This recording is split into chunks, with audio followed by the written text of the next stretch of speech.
نحمده ونصلي على رسوله الكريم اما بعد۔ میں سب سے پہلے اپنے ملک ہندوستان کے لوگوں کو دل کی گہرائیوں سے 74واں یوم آزادی کی مبارکباد پیش کرتا ہوں۔ یہ دیش ہمارا امن کا گہوارہ ہے اور ہمارا ملک ایک گلدستہ کی مانند ہے جس میں ایک پھول ہندو ہے، دوسرا پھول مسلمان ہے، تیسرا پھول سکھ ہے، چوتھا پھول کرسچن ہے، اور اس طرح سے تمام دھرم اور جاتیوں کو ملا کر ایک ہندوستان بنتا ہے۔ یہ دیش جو آج آزاد ہے، یہ ایک دور میں انگریزوں کا غلام ہوا کرتا تھا اور یہاں کے لوگ غلامی کی زندگی جی رہے تھے۔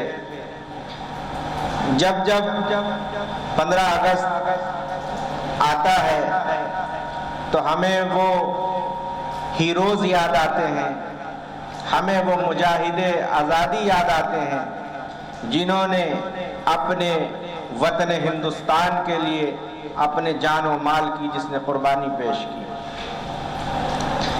اس دیش کی آزادی کے لیے اگر ہندوؤں نے اپنے بلیدان دیے تو اسی دیش کی آزادی کے لیے مسلمانوں نے بھی قربانیاں دیں، سکھوں نے بھی قربانیاں دیں، اور صرف مال کی قربانی نہیں بلکہ اپنی جانوں کی قربانیاں دیں، اپنی اولاد کی قربانیاں دیں، اپنے خاندان کی قربانیاں دیں، اور اتنی قربانیوں کے بعد یہ ہندوستان جو آج ہے آزاد، اتنی قربانیوں کے بعد آزاد ہوا۔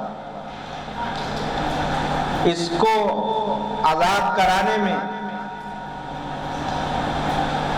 ہمارے اکابرین، علماء، صلحاء، حفاظ قرہ، ائمہ دین، مجتہدین، عباد صالحین نے بڑھ چڑھ کر حصہ لیا۔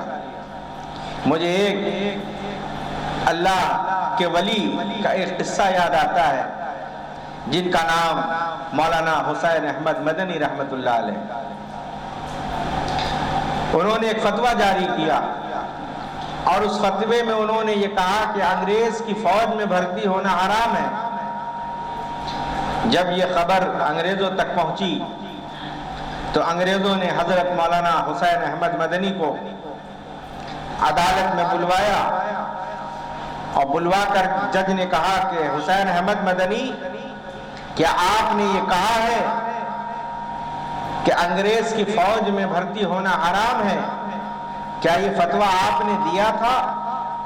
کیا یہ آپ نے کہا تھا؟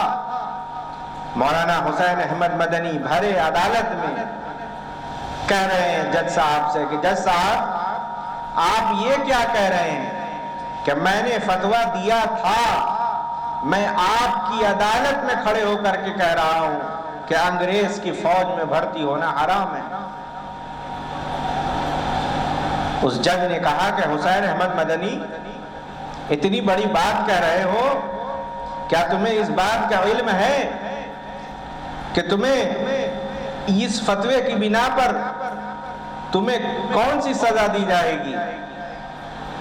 مولانا حسین احمد مدنی نے اپنے بغل سے ایک جھولا نکالا اور اس جھولے سے کپڑا نکال کر جج صاحب کے ڈیسک پہ آپ نے بچھایا اور بچھا کر کے کہا کہ جج صاحب مجھے فیصلہ معلوم تھا کہ آپ کیا فیصلہ دیں گے، اسی لیے دیوبند سے کفن اپنے ساتھ لے کر آیا۔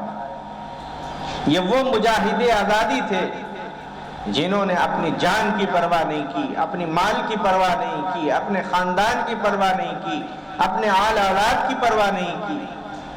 ان تمام مجاہدین آزادی نے، خواہ وہ ہندو ہوں، مسلمان ہوں، سکھ ہوں، کسی بھی دھرم اور جاتی کے ہوں، انہوں نے ایک سپنا دیکھا تھا، ایک خواب دیکھا تھا کہ ایسا ہندوستان ہو جس میں بولنے کی آزادی ہو، کھانے کی آزادی ہو، پینے کی آزادی ہو، یہاں اپنے حساب سے لوگ کھائیں، اپنے حساب سے لوگ پئیں، اپنے من پسند کی زندگی جئیں، جس طرح سے چاہے کھائیں، جس طرح سے چاہے پئیں۔ یہ اس دور کے مجاہدین آزادی نے یہ سپنا دیکھا تھا۔ آج یہ جو ہندوستان آزاد ہے، جس آزاد فضا میں ہم سانسیں لے رہے ہیں، جس آزاد فضا میں ہم آج جی رہے ہیں، یہ ان تمام مجاہدین آزادی کی قربانیوں کے صدقے ہے جنہوں نے اس ملک کی آزادی میں بلیدان دیے۔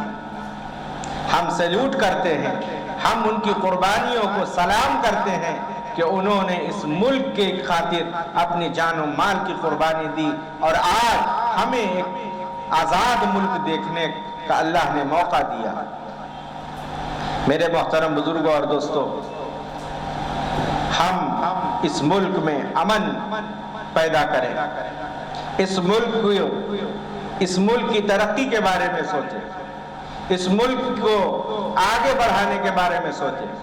آج ضرورت ہے کہ تمام مذاہب کے لوگ، خواہ وہ ہندو ہوں، مسلمان ہوں، سکھ ہوں، عیسائی ہوں، کسی بھی دھرم اور جاتی کے لوگ ہوں، آج ضرورت ہے کہ تمام لوگ بیٹھ کر اس ملک کو آگے بڑھانے کی اور اس ملک کو اور ترقی دلانے کے لیے سر جوڑ کر کام کریں۔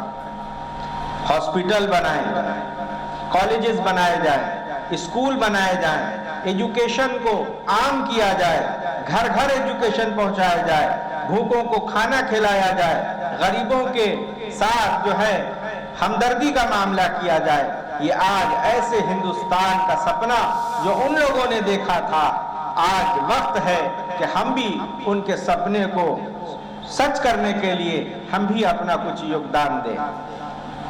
اور آخر میں یہ بات کہوں گا، اپنے اللہ سے دعا کرتے ہوئے، اپنے پروردگار سے یہ دعا کرتا ہوں کہ اللہ پاک اس ملک کو، جو لوگ اس کی سیکولرزم کو، اس کی جمہوریت کو جو لوگ ختم کرنا چاہتے ہیں، اللہ تعالیٰ ان لوگوں سے اس ملک کی حفاظت فرمائے۔ رہا دندوری نے کہا کہ سبھی کا خون ہے شامل یہاں کی مٹی میں۔